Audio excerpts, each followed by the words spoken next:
call to order this meeting of the Water Resources Protection Task Force on April 12, 2023, under the auspices of the Select Board, to whom we owe a report next week. But we'll get to that.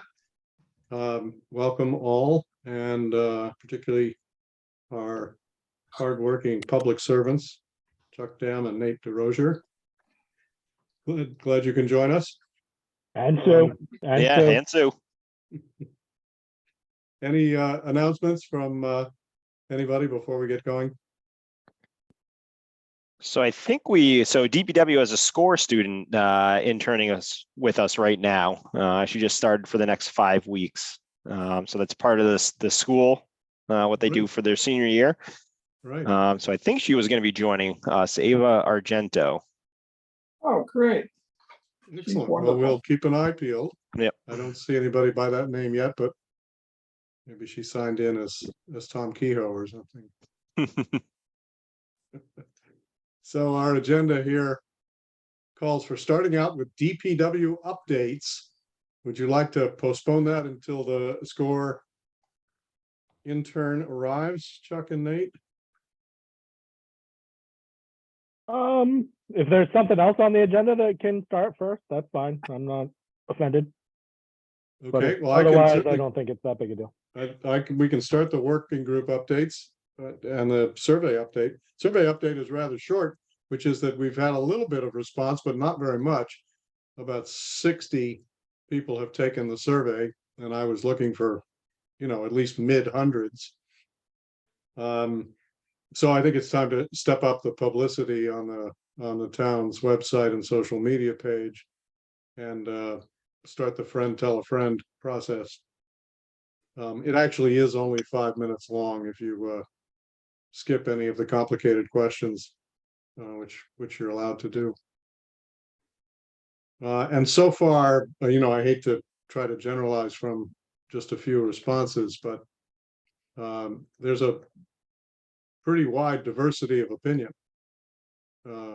in terms of, do we have enough water or too much water? Are we using too much or too little, etc. There is kind of a recognition that we probably are pretty heavy summertime users. It's probably Let's stay tuned. It's probably more of an impression than an opinion, really. Yeah, I think that's right, because the data aren't really out there. Well, they are, but I don't think most people are looking at them. All right, I noticed that Ava Argento has joined us. Welcome. And so we'll pass the mic over to Chuck and Nate for updates from DPW. Yes, I guess I can chime in. So yeah, Ava, just so you know, we did mention that you were going to be on. So if you have anything to say or want to chime in, feel free. She's been with us for all of 2 days, but she got the full tour of the water treatment plant today, and also the wastewater treatment plant, which I'm sure she now has a greater appreciation for what goes on behind town hall.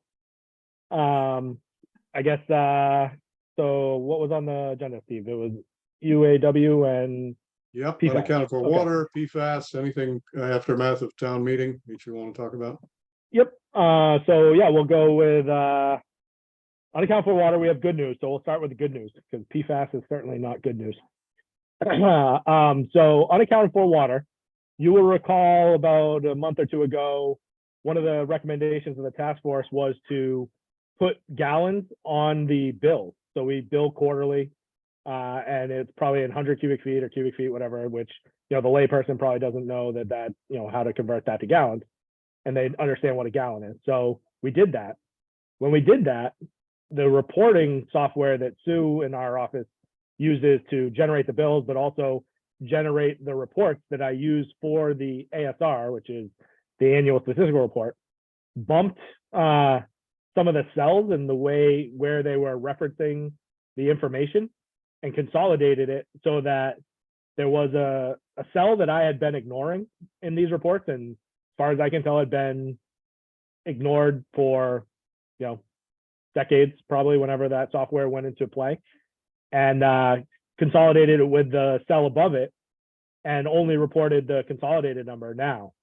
And the long and the short of it is, I think it was breaking so in the ASR, we have residential use, commercial use, industrial, which we don't really have any, and then municipal slash either institutional or in our case we have federal for the post office. So those are like the codes that all the bills are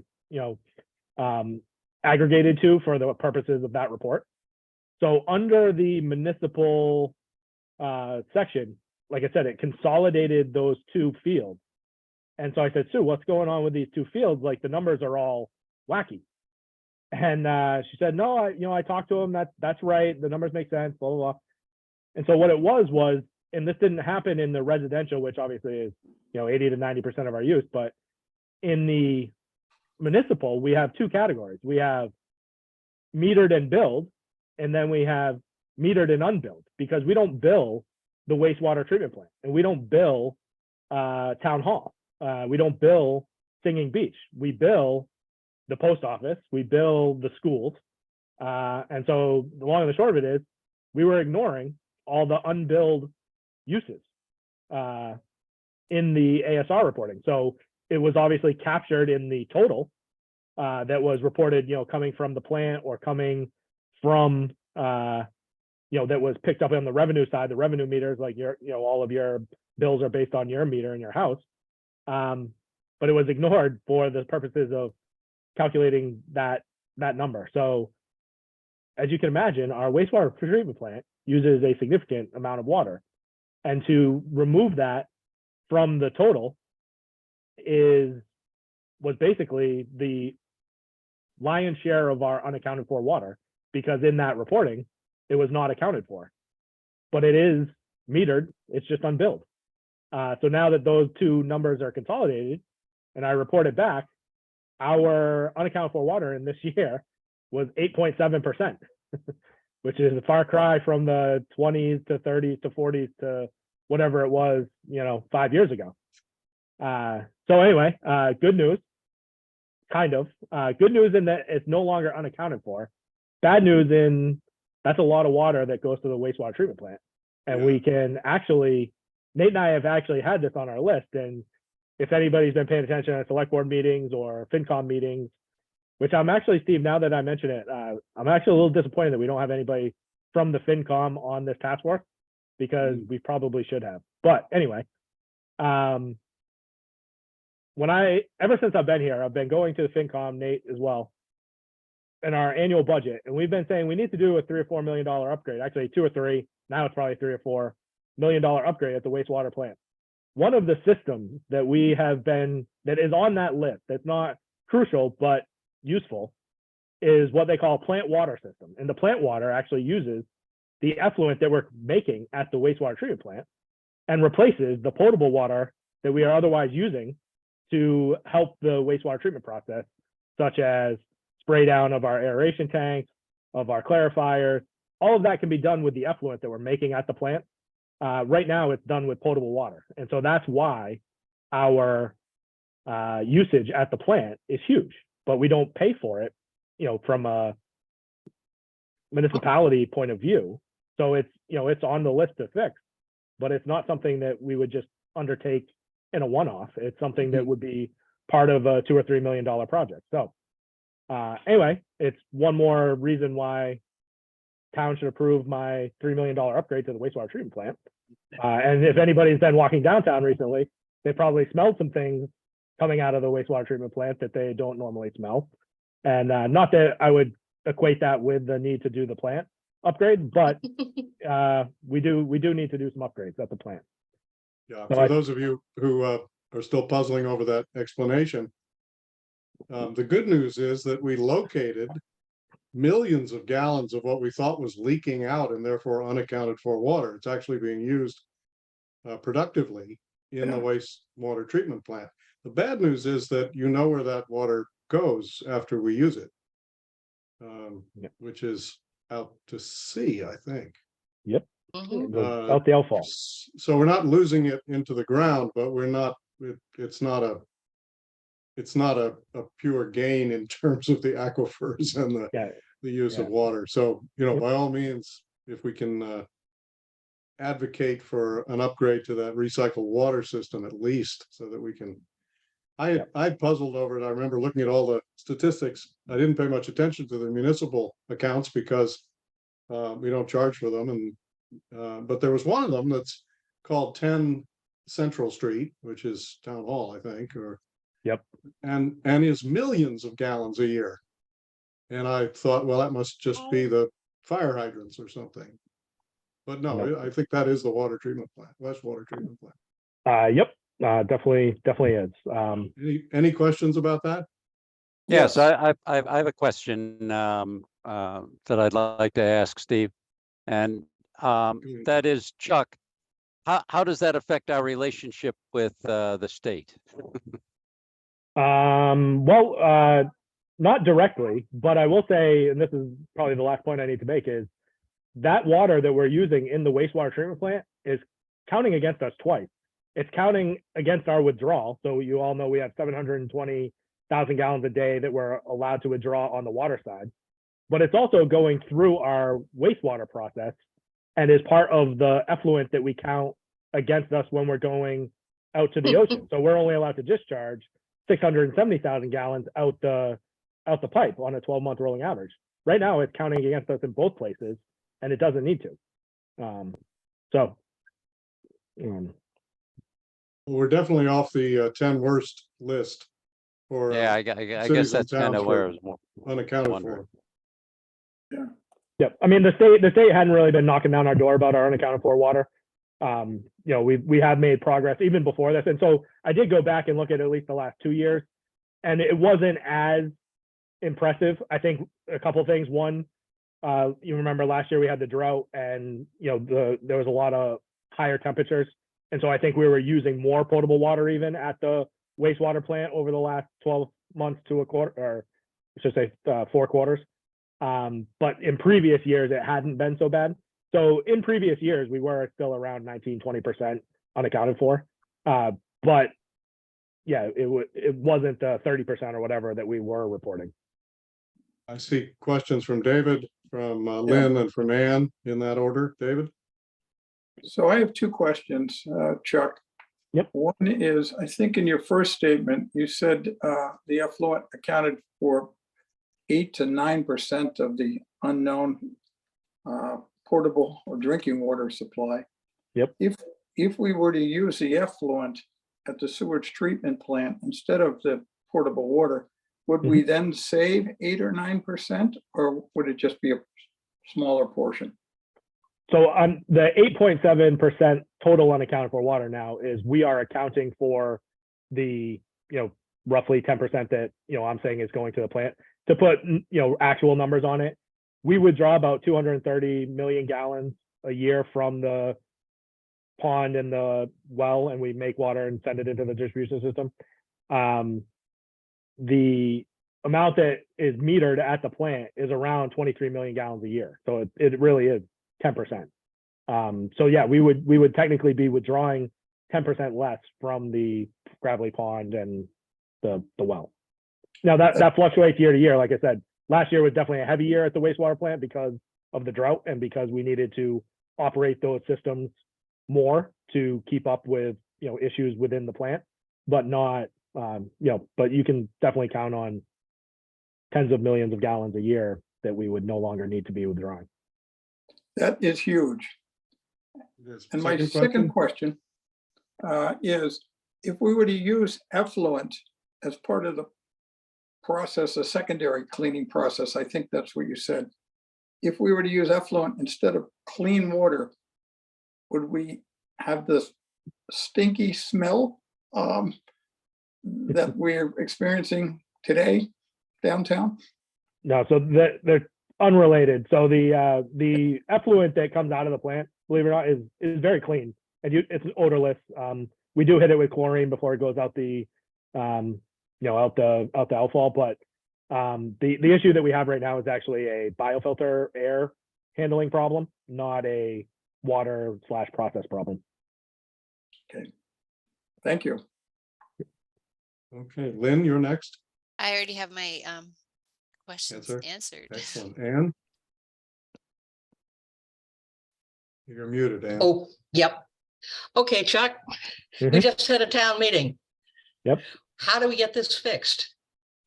Which one? The wastewater? The- Wastewater, reusing the outflow of the wastewater plant to clean the plant rather than taking potable Drinking water and putting it into the ocean. Yep. So like I said, this is a problem that has been on our radar. It is part of our, right now we're in a basis of design report for, lots of upgrades at the plant. So we have to right size pumps, we have to replace pumps, we have to replace piping, we have to replace the clarifiers. So all of that stuff needs to be done. The reason we've not done the potable water system is because when we go to do that work, we don't want to just do a $100,000 project. We want to do a, like I said, $2 or $3 million project, because the level of contractor that we get when we get a $2 or $3 million project is much different than the level of contractor we get for a $100,000 project. And so I can look into it a little bit more, but that's why it was always like we were always 1 year away from doing this upgrade. And so it would be part of that upgrade. If we wanted to do it as a one-off, we could.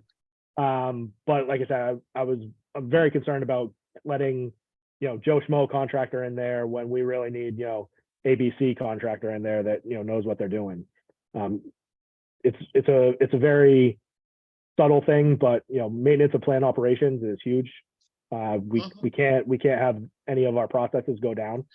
And so that's why we want to coordinate all of these projects at once, not, Does that answer your question, Ann? Not exactly. I mean, I can look into it a little bit more. I don't have a quote like on my shelf to say, we're ready to go with that.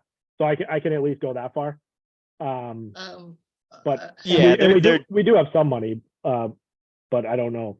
Nate, what do you think? Yeah, I mean, they're generally not very cheap systems. It's like a package, because the effluent is clean, but, we're using, small nozzles, misters throughout. So you still have to refine and filter the effluent to be able to, use it in some of the processes that we use it. So it is like, it's still a little bit of a treatment, filter system that you have to install, and they're not cheap by any means. And they generally require, other work that is, in the area that we're doing it. So kind of like Chuck was saying, it makes more sense to do it as an upgrade to, in the bigger scheme, along with other upgrades, because you are going to be touching other systems, to accommodate this new package system. So it's like a, yeah, it's. If I may just one more time, we have been, since this task force has been formed, we've been deeply concerned about unaccounted for water and this capacity of the sewage treatment plant. And now we've got one thing that fixes both of those. And I would like to see that a serious priority. Yeah. So as we're talking out loud, I think, we, like we said, that it's not just the potable water system. It's also, that is the highest point that it'll be used is the aeration tanks where we have to mist. And so that's where all that water is being used. And we have many projects that need to happen in tandem with when we do the aeration tanks. We have a tree diffuser system inside the aeration bank tanks. We also have, the delivery of the water, like Nate was saying. Right now we have basically garden hoses out there because they're hooked to the potable water system. That would all be redone. We also need to look at dissolved oxygen in the aeration tank. So that's another project that is tangential to this. And to take one offline just to do the tanks or just to do the plant water is it's not as easy as it sounds. But I agree, it needs to be done, and we want to do it. With all due respect here, I'm going to ask that we take the rest of this detailed conversation offline, because it's taken 20 minutes to deliver the good news, and I can't imagine how long it's going to take to deliver the difficult news. Yeah. Can you switch to PFAS for us? Real quick, John, or you want me to go to PFAS? Oh, John, sorry, your hand's up still? I missed you. John Brown, do you have a question? We can't hear you. Yes, I do, Steve. Just one question, quantitative, Chuck. So we're at 8.9% now. What percentage was it before you found this mathematical calculation? In other words, it brought it down to 8.9%. What was it before that? Like 19 something. All right, so it cut it in half. Okay, that was my only question. About 10 points or about 23 million gallons last year. Okay, On to PFAS. So PFAS, I think people know, but I don't remember if that was the last task force meeting or if that was the one we missed, but EPA did propose regulations that are much stricter than, frankly, I had on my radar. I knew it was going to go to at least 10. I didn't realize that what they did was they said PFOS and PFOA, which are the two most prevalent ones, each have an individual limit of 4. So that's really low. And then there's also what they're, I think, calling the Gen X PFAS. So not PFOS or PFOA, but all the other ones basically. They have some sort of calculation that you can use to basically assign a value to all of those other ones. And so the threshold there, I think, is 8 parts per trillion. Is that right, Nate? So basically all in, you can have 8, but you're limited to 4 individually for PFOS, PFOA, and then the other ones can also add up to something. So like, for example, for us, for Gravelly Pond, it's, I think either PFOS or PFOA, I forget which one, is right around 3. So very close to being over the MCL of 4 or proposed MCL. So that's not great news. I will say, so that's only proposed right now. It's it's likely that will be what the final number is, but it has to go through 6 to 12 months of going through all the process on the federal government side. And so they expect for it to be promulgated in early 2024. So say January of 24. And then you'll have 3 years to get in compliance, which would be roughly 2027. So that's generally where this whole process is going to end up. So want to, talking to, back to town meeting, like Ann was saying, we did approve some dollars in town meeting for pipe work, which what my plan was to do Pleasant Street to line it just like we did on School Street. However, if we need to pipe the water from Lincoln Street up to Gravelly Pond, because now it's likely we're going to have to treat at Gravelly Pond, then I would be right back into that road to basically put in a new pipe. Believe it or not, 5 years ago, we actually do have another pipe in the road. So we basically took all of the services off of a 6-inch pipe that was 100 years old and put them onto the 80-year-old 16-inch pipe that was also in Pleasant Street. So that's the 16-inch pipe is the only one that's active, but there is another water pipe there that's now dormant, or the pipe's still there, it's just empty. So we could use that, not as is today, but basically there's different methods we could do, like pipe bursting, where we basically just put a pipe inside that pipe and we can use that kind of corridor. But either way, whether we dig and replace or we do pipe bursting or some other method, we're going to be right back in Pleasant Street. There's no other way to get there. So I think, the most prudent thing, and I have to have follow-up conversations with obviously the select board and probably FinCom, but I think what we need to do is, I've already started some of the work that we have to do for, how we would treat PFAS at the plant. And then the other kind of wild card in that is, it's not just a PFAS thing at that point. We would be combining the groundwater from Lincoln Street with the surface water at Gravelly Pond, and the treatment processes are not identical. So there are other just regular treatment issues that would have to be answered before we can just go and do that. Then we'd have to add the process, likely GAC, just like we would have done at Lincoln Street. But anyway, we need to study that. We need to figure it out. We need to pilot it. We need to get real costs for how much is that pipe going to cost to go up to Gravelly Pond. Maybe it's better to treat it both places, to do the $10 million upgrade at Lincoln Street and do a much smaller upgrade at Gravelly Pond, say 10 years from now. But anyway, there's a lot that has to go into it. So my recommendation will be that we spend some of the money to study the problem and flush this out a little bit more. The other thing would be to, we do have certain upgrades at the plant that will need to happen anyway. So we could do that. And then, we also, as you guys all know, we have plenty of pipe that we can replace elsewhere in town with that same money. So there's kind of lots of things on the list that we'll probably do with the money that we otherwise would have spent in Pleasant Street in the short term. But then in the medium and longer term, we're going to need to spend a lot more time and a lot more money on the PFAS issue in general in the next 3 years. Okay. Questions about PFAS for Chuck? Ava didn't even get to hear about PFAS yet, so she's thinks this is very good, I'm sure. Was there any anything else that came up at the town meeting? I regret I was under the weather and didn't make it over there. I couldn't find it on Zoom anywhere. So that question was probably the one that came up for me the most. There was also a question about sidewalk funds, but that's unrelated to water. Mm-hmm. Right. Okay, let's thank Chuck and Nate, and Ava, unless you have anything you want to ask or contribute, we'll move on to the other updates from working groups. I can start with group one, which is about demand and usage. Very short report. We're still awaiting feedback from Raftellus, the a consulting group that focuses on setting rates and designing them around conservation or revenue preservation or other things.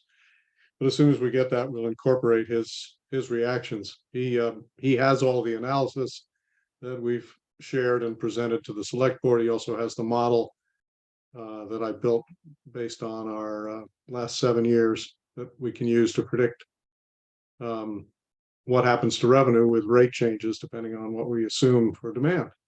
So he's hopefully going to give us some insights into what to expect from demand.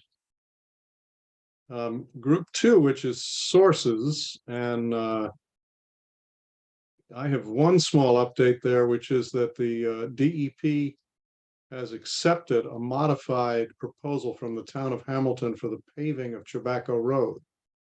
I think after the Hamilton Conservation Commission permit of that was appealed by a dozen citizens, residents of Hamilton, the DEP indicated that they were looking negatively at paving close to the reservoir and in the wetlands. So Hamilton came back with a proposal that they leave 391 feet unpaved. Happens to be fairly close to Gravelly Pond, although by my estimate, it's about 1/5 of the road surface that is close to the pond and exposes us to whatever travels on the road. But DEP has accepted that, so the rest of the road would be paved up to the town line, which is just a little past the driveway for our water treatment plant.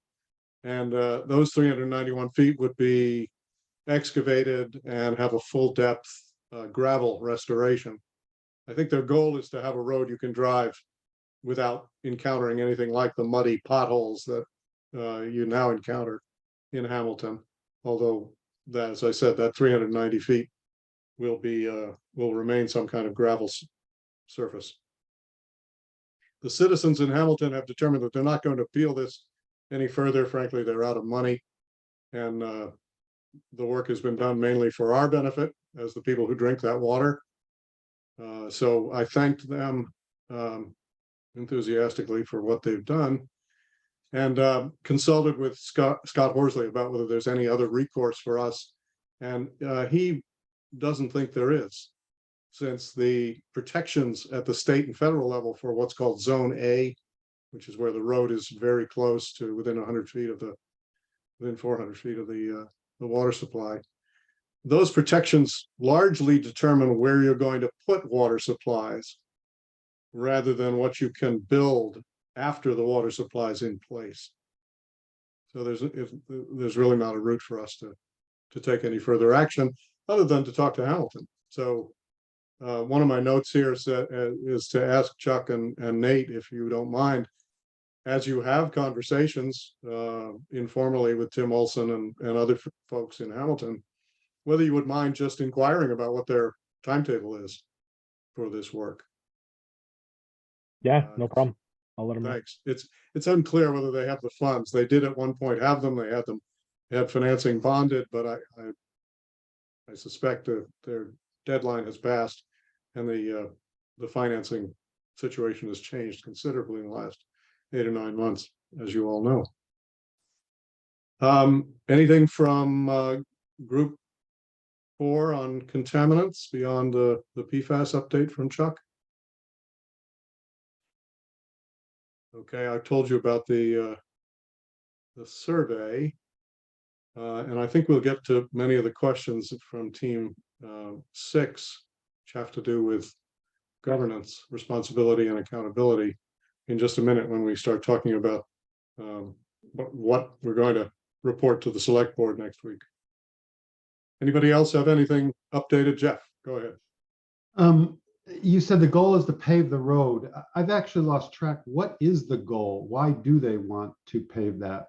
They claim that an unpaved road there is a safety hazard and that we're in grave danger at our water treatment plant in case anybody would suddenly become overcome with fumes or have a heart attack. It would take them a great deal of time to get safety vehicles down there, or they might have to go all the way around.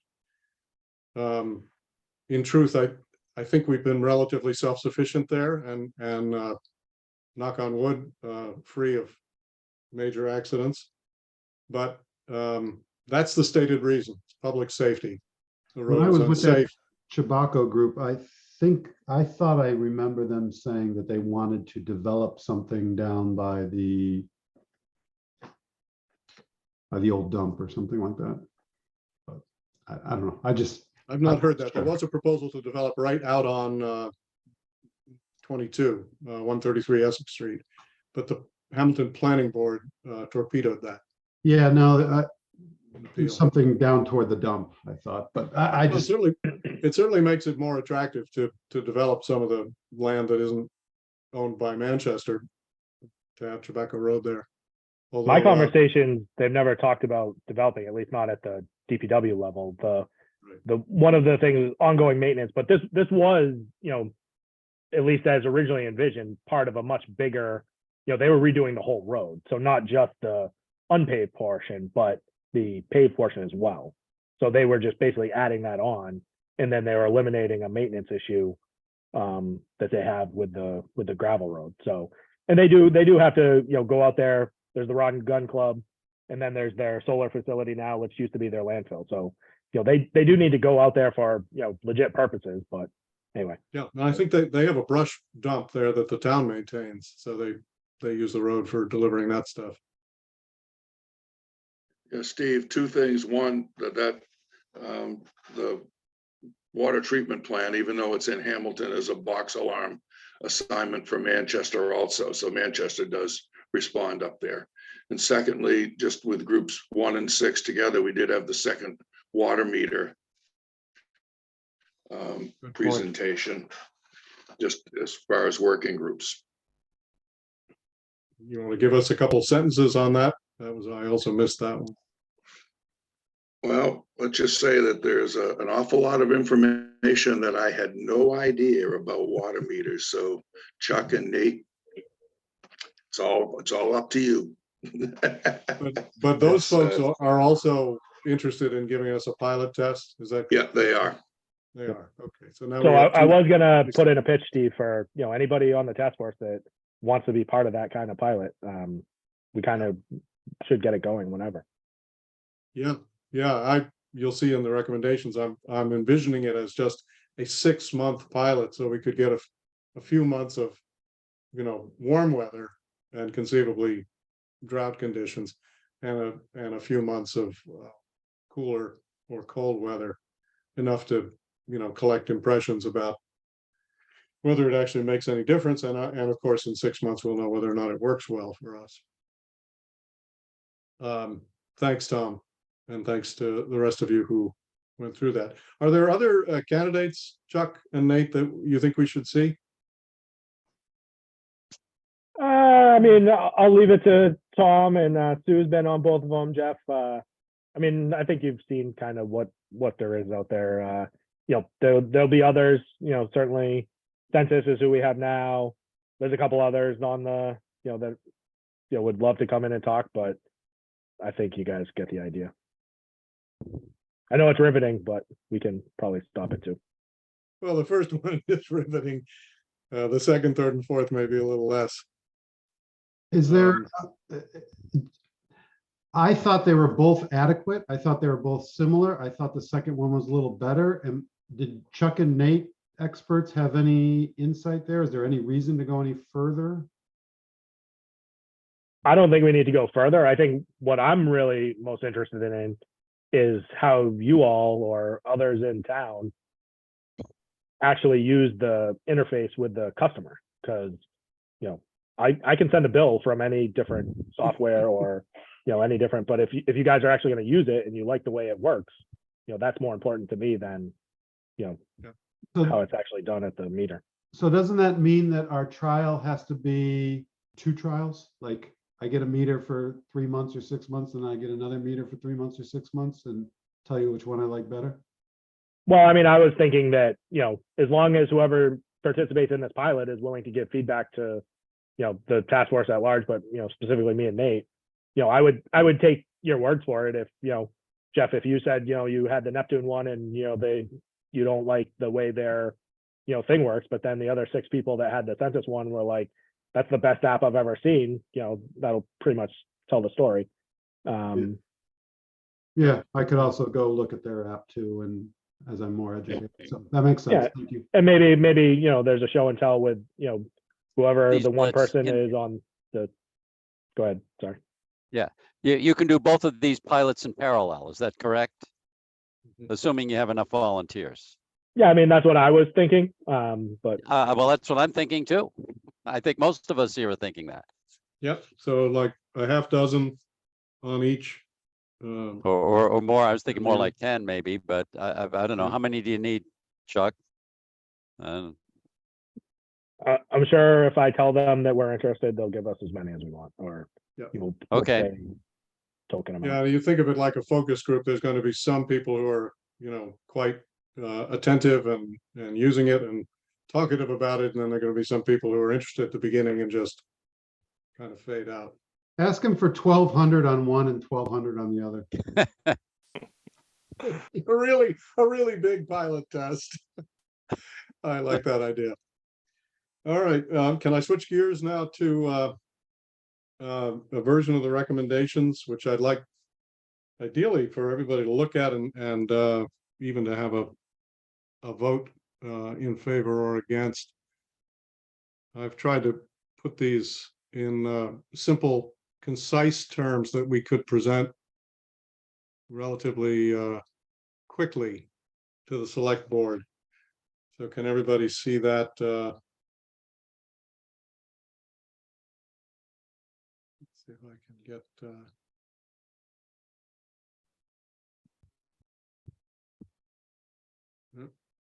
nope, that's not working. Hang on a second while I fiddle.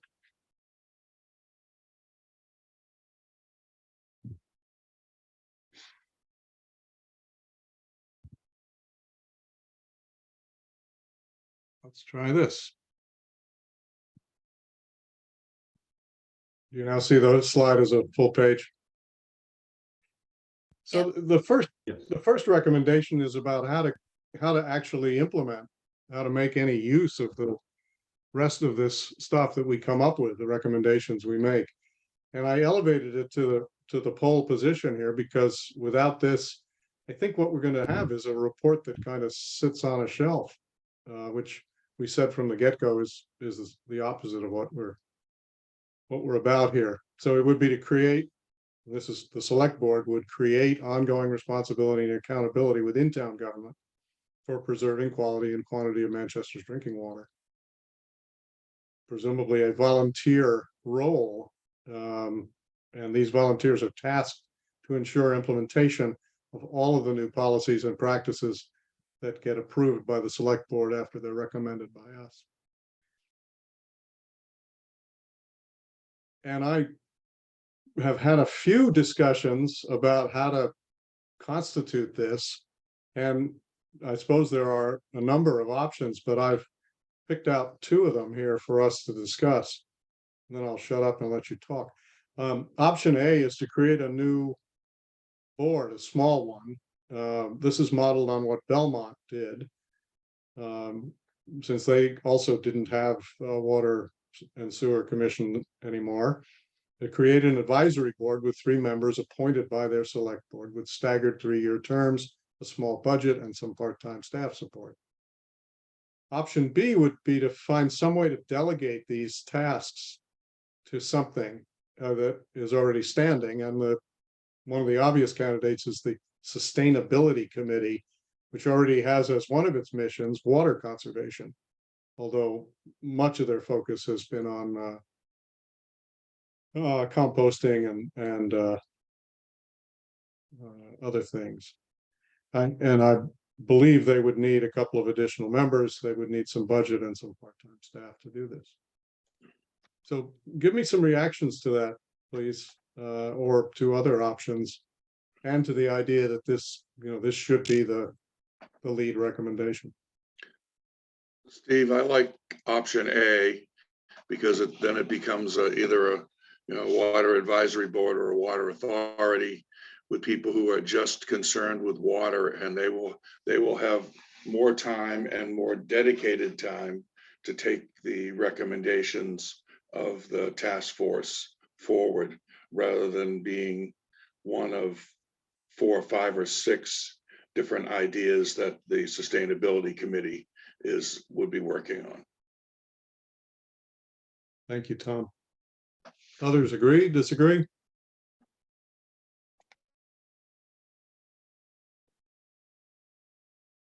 Yeah, I can comment, Steve. Thank you, John. Okay, I agree with Tom. I think option A is the best bet. There are a couple of caveats. I look at that. I would hope that those 3 members would perhaps evolve from the members that are sitting here on this task force, because they're fairly close to what's been going on for the past year or so. And I do agree with Tom that there needs to be some focus here with regard to how to deal with all of the information that we're going to get from these smart meters. Just from the software that I see, you can only imagine how we can encourage conservation through the various data that is going to be available to us. So I think option A is the best bet here. Okay, thank you. Anybody want to make a strong case for finding a way to delegate this? I have a caveat, Thank you, Ann. which is that one of the goals of the select board is to streamline governance. And there is a strong feeling among some members of the board that you have entirely too many committees, and that combining like committees with like goals would make our town government run better. I'm not saying that that's my position, but that is a position that's being investigated by the board. Thank you. Yeah, I had a very instructive conversation with Susan Beckman this morning, who's spearheading some of the effort to streamline where it's appropriate. And her advice was to put these options on the table and talk them through. And she recognized there's pros and cons on both sides. The need for some kind of specialized experience and focus is probably the strongest reason for something like option A, and the ability to meld it in with other related activities is obviously a big reason for option B. Well, of course, one thing we're doing here is that this task force will be dissolving in the coming months. Right. And we're shifting over to this advisory board, which is a much smaller group. Yeah, turns out this task force is water soluble. The end of June, we will dissolve. Yeah.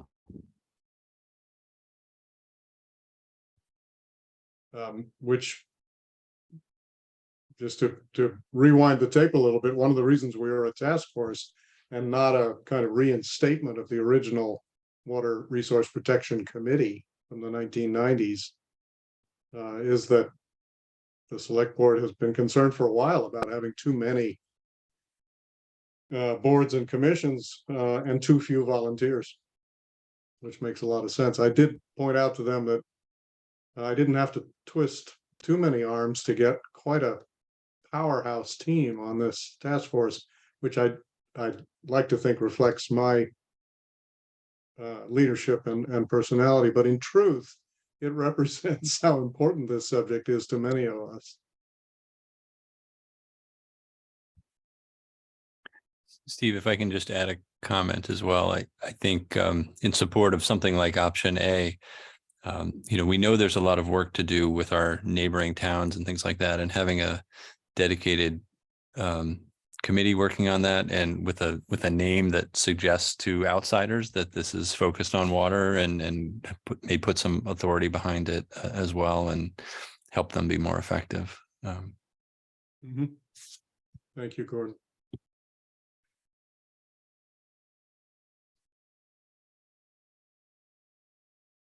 All right, well, that's a very helpful straw poll.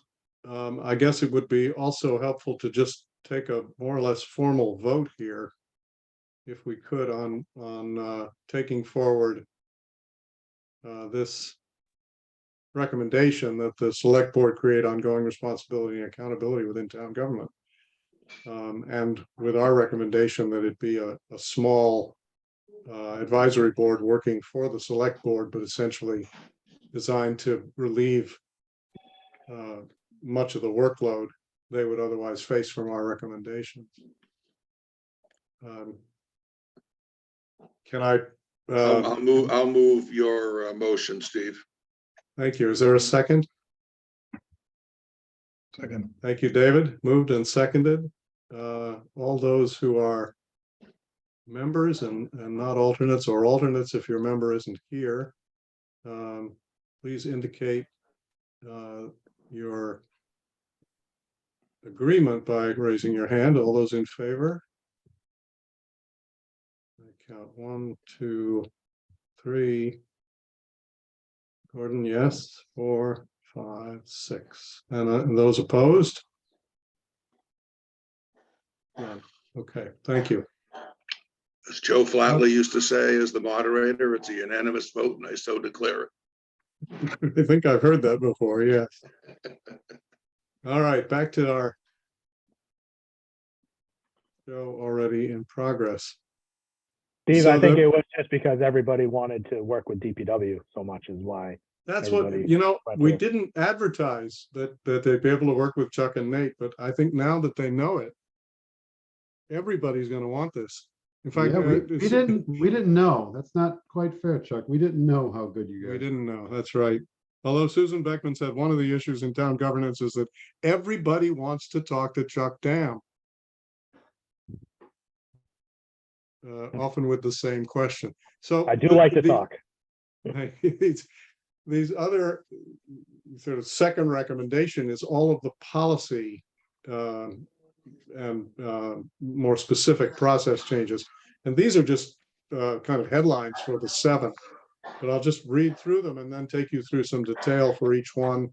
I don't want to get down to specifics because in most cases we don't have them yet, but if the select board is inclined toward any or some of these, we will develop the specifics behind them. So the first is the replacement of water meters.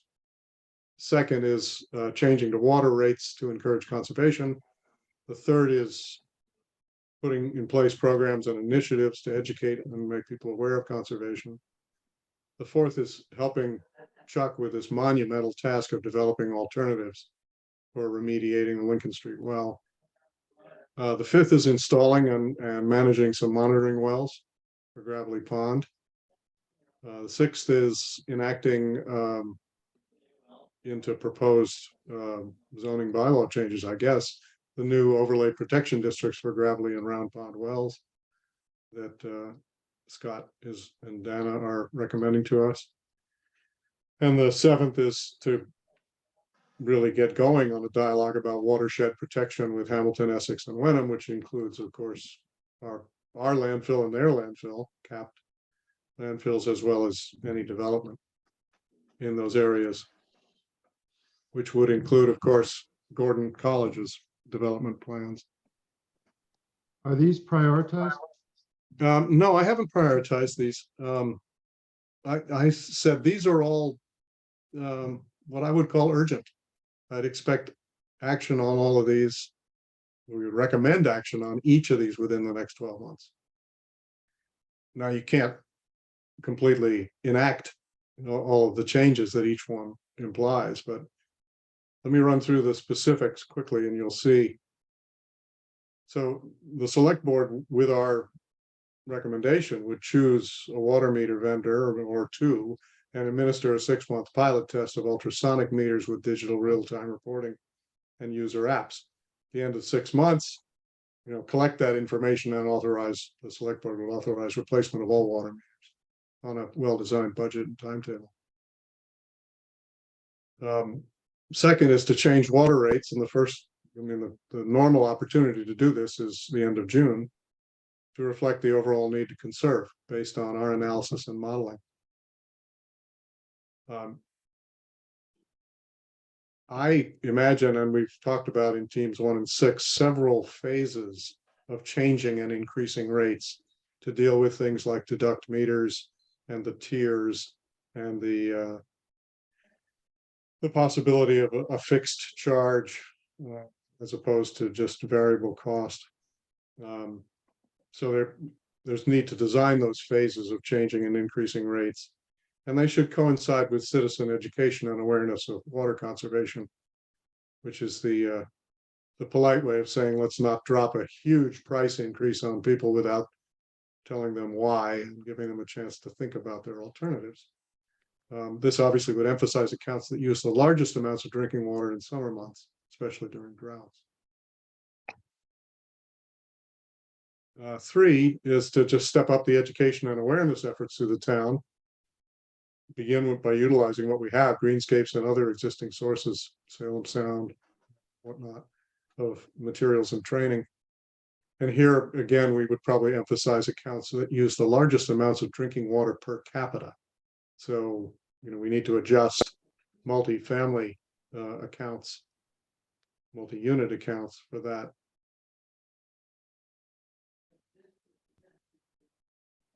Fourth,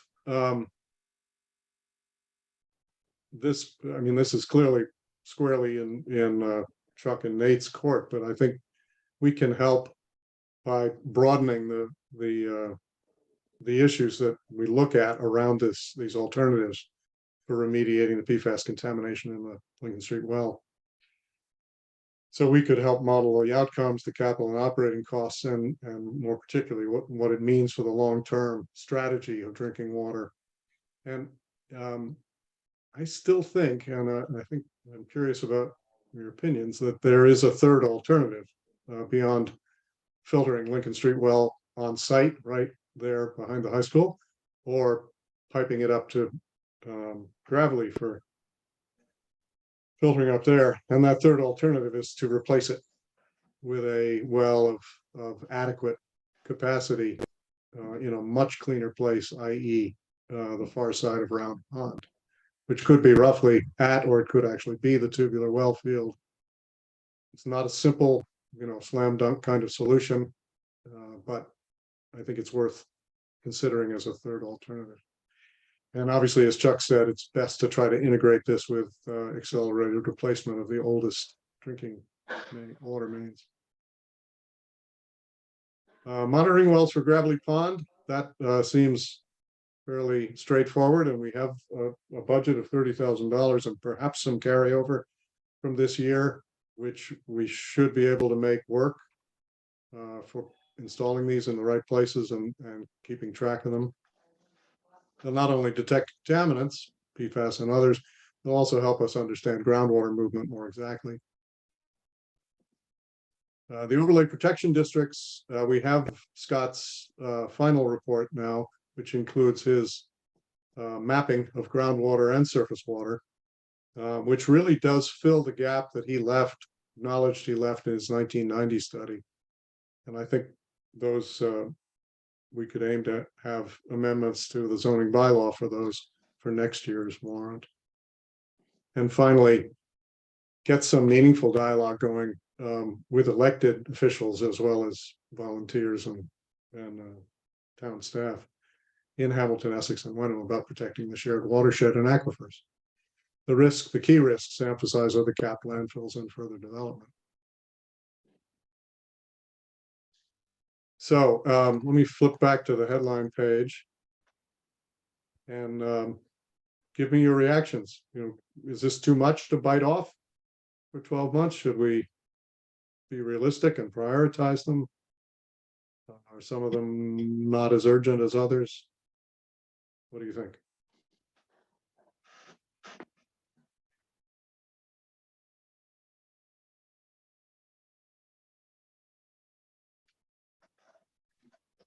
Steve, I could say something. Steve, David, then John? go. So, Steve, you've got 7 items listed here, but it seems to me one that should be near the top that's not even listed here is the one we talked about earlier today, and that is updating the sewage treatment plant to use the effluent to wastewater rather than the current use of potable or drinking water, and save 10% of our water supply. Absolutely. If it can be done, is it, Chuck, what's the probability that that could happen in the next 12 months, or would it be just a process of kind of getting the proposal ready over the next months? Well, so I guess there's some, we haven't, like Nate said, we haven't designed the, we haven't designed the fix yet. We were anticipating, or it was our prerogative to make it part of a much bigger project. I would like that bigger project to be funded next town meeting, available 7/1 of 24. So, it would be, completed 6 to 12 months after that. So, sometime in summer of 25. So that's kind of our timeline. So that's, roughly 2 years out now. That's if we were left to our own devices, I think that's how it would happen. But I don't mind if you guys put it on here as a short-term priority. It's just, we've got to be a little opportunistic on my end. Yeah. Well, we might put it in the same, couch it in the same terms as number 4, which is to help you make this case as, as convincing as it can be, because it would be an enormous improvement, as Ann said, to 2 systems at the same time. Yeah. It is a win-win-win. Well, it's a spend win-win-win.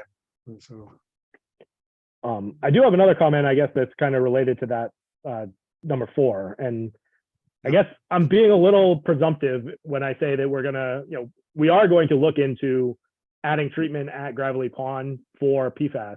However, we might be, and we might remain under the MCL. So my question to you guys, and I think I know the answer, but also, as I talk to other people in the community, is if we are under the MCL, but the number is not 0, is that acceptable to the people that are the customers of the system? It's not necessarily true that we have to treat at Gravelly Pond. It will certainly be true that we have to treat at Lincoln Street, but Gravelly Pond is kind of different. So I'm operating under the assumption that this task force and the general public wants all PFAS out of the water, but that might not be the case. Boy, that is a classic question for citizen participation. Although a difficult one to tee up because people get quite worked up and apprehensive about toxins in the water supply. I mean, it's worth noting that a year ago, the EPA threw a tremendous shock into the whole system by issuing health advisories that said essentially there isn't any safe level for PFAS. Every little bit is dangerous. And partly that's because they are terrific bioaccumulators. They remain in your organs your entire lifetime, which makes them relatively unique among toxins, as I understand it. That's the nickname for forever chemicals, not just in the soil, it's in your liver and your pancreas and your kidneys. So what they may, it kind of looks like they did in the 3 weeks ago when they issued their actual regulations, is they set it at the lowest detectable levels. As I understand it, it's not particularly reliable to go below 4 parts per trillion for the, shall we say, average high quality lab. Is that fair, Chuck, Gordon, anybody else who knows about this? I'd say generally, I mean, I don't want to get too deep into the detail. We could be here all night, but generally there's, the labs are only accurate to a certain degree, and that's they call it a J value, where they basically, and maybe you guys know more about this stuff than I do, so stop me if I'm making no sense, but essentially they can only put the limit at what the labs are capable to do within the error. So as we've shown in our split sampling that we've sent from Lincoln Street to the other places, sometimes we'll get a value back of say 12 for one lab, and then the other one is 18. And that's because those J qualifiers, they can only count it towards the MCL for these certain substances, if they are higher than the J qualifier, which I think is 2. So if we have a rounding error of, the number that the one lab reports is 1.8 and the other one is 2.1, for the one lab, they count the 2.1, for the other lab, they count it as 0. And so that's how you get this discrepancy of 18 parts per trillion versus 12 parts per trillion total. And so that, I think, speaks to your point, Steve, about the labs just aren't accurate enough. And so basically they just set the threshold at some value above that qualifier. Right. That's how I interpret it.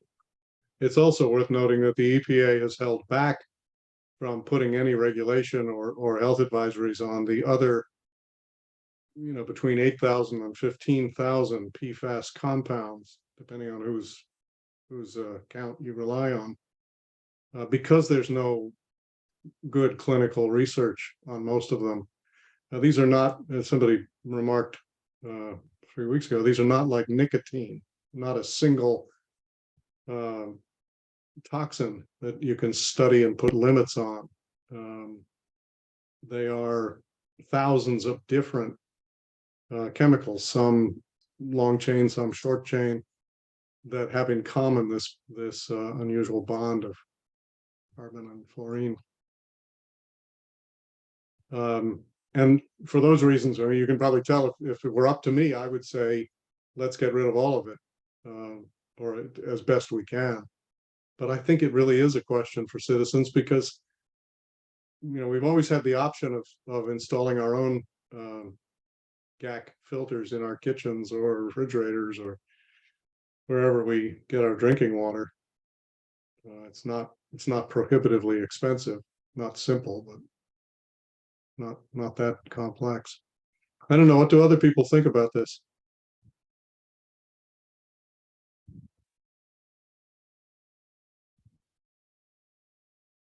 Ron, your hand is up. It's on another subject. All right. Well, given the silence, let's go back to your subject. Fire away. On number 6, who do you envision creating? Who's going to be doing that work?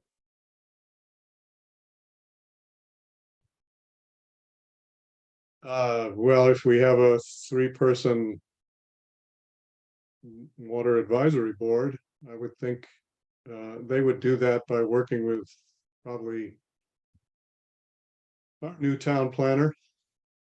So We already have those districts in place, so I think it's a question of modification. And in truth, most of the modifications that Scott is recommending aren't in the town of Manchester, so they're not really up to us. They would be more under number 7. We talked to Hamilton and Wenham about our desire to expand to cover the actual contributing source water area. That makes sense? yeah, I just was wondering if you thought the planning board would be involved in this, and I would not think it would be within 12 months to have that done. Just, Yeah, I realize there's a lot on the plate of the planning board at the moment. yeah, we're a little bit, we have 3 major items on our agenda over the next year. Good reminder. Thank you. John, I don't want to skip over you. Yep. Okay. So a couple of questions. I look at the list that you've got here, and I agree with much all of it. One question I have, and perhaps this goes back to Chuck, is based on the key recommendations that you had in draft earlier, Steve, several weeks ago. Exciting the modernization of ancient water mains is no longer on this list. And is this because of the finding with regard to the billing associated with the sewer plant, and therefore there's not a sense of urgency on this? Or would you still say accelerating the modernization of ancient water mains is still a problem? Because we still got a lot of water mains that are 100 years old. Yeah. It did change it a bit for me. I'll be curious how for Yeah, Chuck so and I'm just others. wondering, Chuck, would you still leave that on the list, or Chuck, would you say, hey, I got other things that are higher priority now? Well, no. Pipe is relatively easy. I think if people are willing to spend the money, I'm willing to spend it for them. So I guess where I'm coming now on the water main thing is from a public perception, and the most complaints we get, nobody's, if PFAS didn't exist, nobody would be calling us saying, get the PFAS out of my water, or, why did you let them pave the road in Hamilton? Or nobody's coming to my office to say anything. That what they are saying is, you guys flushed last week, and now I have brown water, and I had to replace the filter on my thing. And I did go to a conference last week, and I sat in on the iron and manganese session, and it's a legitimate problem, and it's only going to get better by us replacing the pipes. No matter how much we do at the treatment plant, whether we do it for PFAS or anything else, like, it will have the benefit of removing the iron and manganese, but we're going to have that legacy iron and manganese in the pipes until we replace the pipes. So I think it still does need to be done. Certainly, can be scaled back, but it's still a need. All right, so it's not so much it certainly is a need, but at the rate that you're going, you're okay with that now. Say a month ago, you weren't okay with that. You would just as soon see another $500,000 thrown at that a year or more to try and accelerate that level. But now that you know where we are. I still would like that money. Like, if you're making me, if you're saying I don't have to choose, then I don't want to choose. But if you're saying I have to choose, then we're definitely need to get the PFAS out of the water first. Okay. Next question I have is the water meter replacement upgrade. And I agree that's got to be right up at the top of the list. And more or less the list that that Steve has put out here, the prioritization, I'm pretty good with. I think it more or less lays out. I mean, I can move some things around by 1 digit or so, but in general, I agree with the order. Do we need, I'm trying to put this in context with the $30,000 that we have that are budgeted here. And do we have to draw on that for the water meter replacement upgrade pilot study?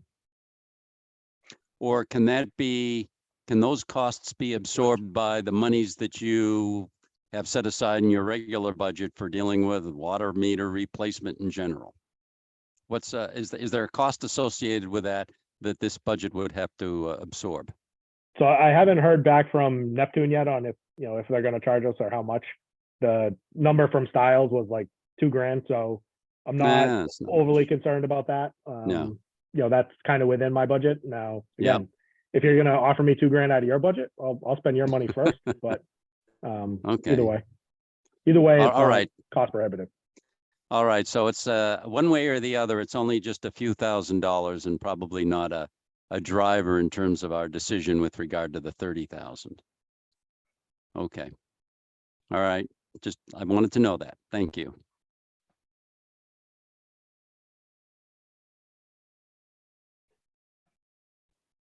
Hey, Steve, I Yes, Jeff. assume there's long-term goals also, right? That are coming. Yes, and some of these flow into longer term goals because, for 2 and 3, conservation is going to have to continue. The rates are going to have to be updated and adjusted. So there's more goals, there's longer term goals. I think this is not realistic, basically, looking at them. And I think we need to prioritize and kind of suggest that this potential new committee knock them off starting at the top. It's just a thought. That's what I'm seeing. And you had mentioned June for the water rate setting. I'm assuming you don't mean this June, or is anybody hopeful that? Yeah, I think historically the rates have gone into effect at the beginning of the fiscal year, so the select board has voted them based on DPW recommendations in their June meeting or their first meeting in July. Is that right, Tom and Ann and John?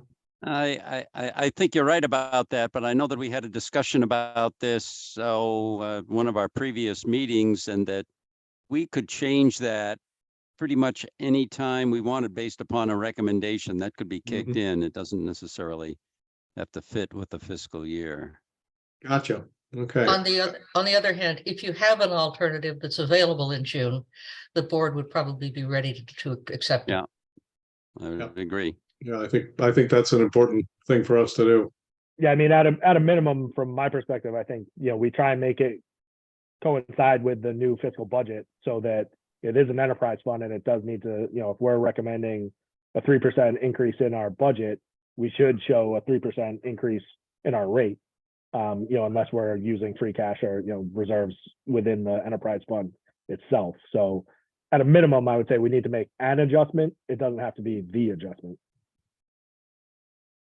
Gotcha. Well, as I look at these, I realize that many of these are doing background work so that the select board can make a decision when it's time to make one. For instance, picking a vendor for water meters after the pilot is over. We shouldn't, if we do a successful pilot, we should make that choice pretty simple and well informed. Monitoring wells, that's one and done. They go in and we monitor. Same thing with the overlay protection districts. The things that have kind of longer burn on them are 2, 3, 6, 2, 3, 7. And then the one that is probably most urgent in the minds of the select board, if I was to guess, would be number 4. How do we deal with this problem now that it's looking like it's not just a possibility, it's a reality with no timing attached to it yet? I think we almost have to maybe prioritize or maybe give a simple step to start the progress, like 1, the water meter trials. Yeah. I didn't hear what. Yeah, I think you agree, John. I'm not following that, Jeff. What do you mean? This is an onerous list for the next 12 months. Thus, we have to perhaps prioritize or at least show how we could make a quick progress on a few of them, such as start the water meter trials, or set new rates this June. I don't remember the list now that it's not up there, but Yeah. we need to help people if Yeah. these are even gonna start to make progress in the next 12 months. Yes, and what I was hoping for next week with the select board is that we would bring them, maybe not all, what is now 9 items, maybe just half of those, and say, this is the direction we'd like to recommend you go. Do you want us to give you the specifics? Because we haven't worked out the specifics, for instance, here of how to change the water rates, although we have a couple of competing options that we're modeling right now. We're waiting on feedback from Raftellus and then frankly forcing ourselves to make a decision, bring it back to this group and take it forward. But this all assumes that changing water rates more dramatically in order to encourage conservation is a possibility to the select board. It's not a non-starter. So that's what I'm hoping to determine next week. Therefore, one thing we could do is say, these are the 9. We think actually all 9 of these should be acted on in the next 12 months. Part of the reason we think there should be a focused new volunteer group that takes responsibility for these, because the select board can't add this to its existing workload and handle 9. But I'm not sure. It seems to me that 12 months, 3 people, a little bit of staff support and a small budget. The way these are defined, they're doable.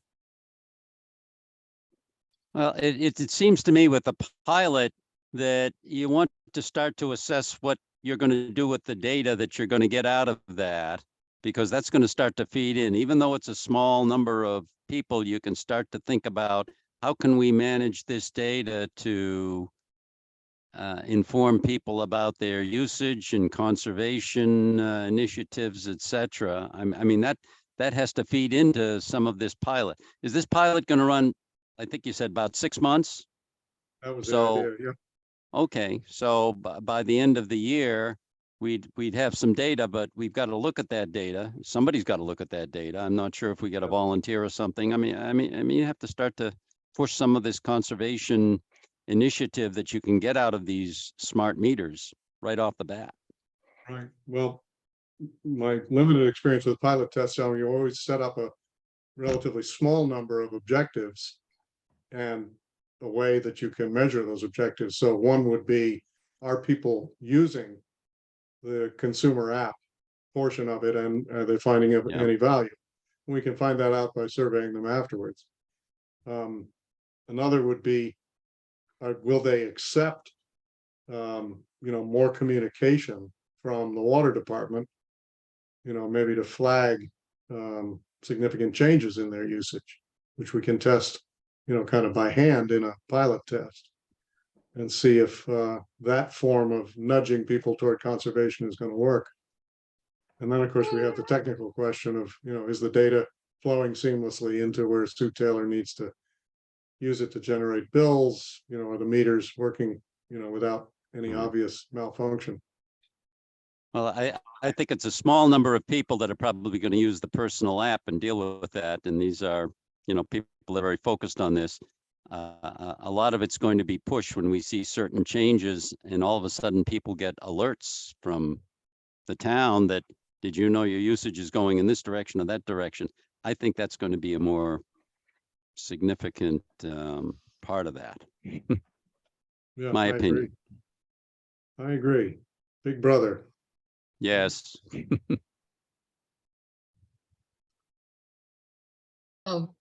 Sorry to just jump in. I'm afraid my cat has explained to me that I need to leave. Could we take the question mark out of number 8? Yes. Thank you. Bye. Thank you, Anne. Steve, it seems to me that what you could do is you could say, you could leave out short-term priorities. These for the, these are the second recommendation. These are recommendations from the Water Resource Protection Task Force. And just say that you would be willing to take these back to the task force to develop a list of short-term recommendations. I can see some that I would think that another group could handle in short term, and then others would be long-term recommendations. That's I mean monitoring wells for gravelly pond, that'll probably be done before another group would be appointed. The water meter replacement and pilot, that could be started, right within months after them coming in. Water conservation, education, and awareness could happen with the town reports next year. And Right. water rates that encourage conservation could happen this June or July. Some of the other things, like new overlay protection districts is kind of a long-term goal. Yeah. Not that it's less Accept that. important, but it isn't something that's going to happen in six months. And you may get some people from this committee who are willing to stay on as part of a water advisory board or, water authority. But some people will have to come up to speed in terms of this information that's been developed by the task force. Right. Quite right. Yeah, I'm kind of itching to put these on some kind of timeline, because as you say, Tom, some of them are, once you decide to do them, you go ahead, you make the rate changes, see the effects, you put in the monitoring wells and see what the results are. Yeah. Others are very continuous, incremental kinds of things. And then some are just, you have no idea what the timetable, and how long will it take, for instance, to do number 4, to develop alternatives for remediating or replacing Lincoln Street. That's why if you give the first step or something, you might spur instant action on several of them and people would be encouraged. Number 9 in that regard, Steve, number 9 probably moves up because that's very measurable. Right. And will be part of, in fact, the discussions over the next several weeks. I could tell you starting tomorrow night. In terms of capital budget, and maybe an extra several $100,000 has to be put toward that sort of initiative over the next several years, each year. Right. Of course, John, if we enact your best case, most ambitious case, I don't know what to call it, for water rate changes, we're going to have a fair amount of extra money in the water enterprise fund. I'm interested what Mr. Fox has to say, but you're right. Yeah. Okay, well, this is really helpful feedback. I think you're right on the money in terms of the select board will be interested in what needs to be done right, what can be done right away, what's going to, require reallocation or development of grants or other things, what requires action in town meeting, and what is kind of an incremental build, like educating people, raising awareness. So I should put them in those categories, and for each one I can describe what would be the first 1 or 2 steps that this small group could take.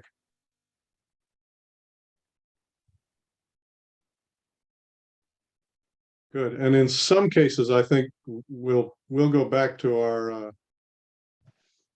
desks here in the next month or 6 weeks and try to create very specific recommendations, particularly around, well, number 1, we're almost there, but number 2, we have work to do. And also number 3, which we can do before the select board makes receives our final report and recommendations. But I'm encouraged that this except for Jeff, and I understand your reaction. This looks like it is now the right list. And the question is, how much can we afford, and how much bandwidth will whatever organization the select board comes up with have to handle this? I think it's the right list. I just think we need to help spur it by perhaps prioritizing and showing that we're going to do a water meter trial. And that's, And we are teed up, almost ready to do that. Water rates, not quite almost, but we're getting there. Monitoring wells, we have one proposal, we'll probably get some more, etc. Good. All right, we have also to look at our minutes from 2 previous meetings, right, Sue? That would be March 6th, actually it's 3, March 6th, March 8th, and March 29. So March 8th and March 29 are meter demo meetings. March 8 was our last task force meeting. Any additions or corrections to any of those 3? And then we'll vote on them separately. Okay, hearing none, I'll move that we accept the minutes from March 6 meter demo as written. Is there a second? Second, Thank you. Anyone who is opposed, please indicate now. I see none, therefore it is unanimous. The next is March 8th task force meeting. Move we accept those minutes. Second. Thank you, David. second, Anyone have an objection to that? Now is the time to indicate. It is unanimous. And now March 29th meter demo. I'll move that. Is there a second? Second here. David? Got it. Anyone object to the minutes for March 29? That is also unanimous. Thank you. Our next meeting would typically be in 3 weeks.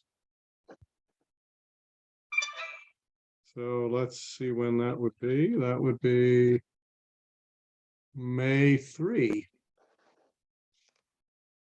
Ring any dysfunctional bells for anybody immediately? Good. Okay, then until 7 o'clock on Wednesday, May 3, we'll reconvene. And in the meantime, anyone who would like to help me finalize these short materials for next week's meeting, I'm going to lean on team 1 and 6. So Jeff and Tom and John, Yep. Peter, if he's still in circulation.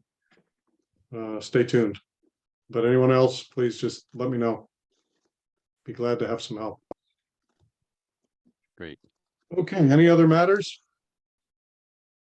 Then it's safe to hear that motion we all long to hear. Motion to adjourn. Thank you, sir. Is there a second? Thank you. Moved and seconded. Any objection to adjournment? All right, official, we stand adjourned. Thanks, everyone. Good Thank night, you, everybody. everybody. Thank you, Steve. See you Yep. later. Thanks, Steve.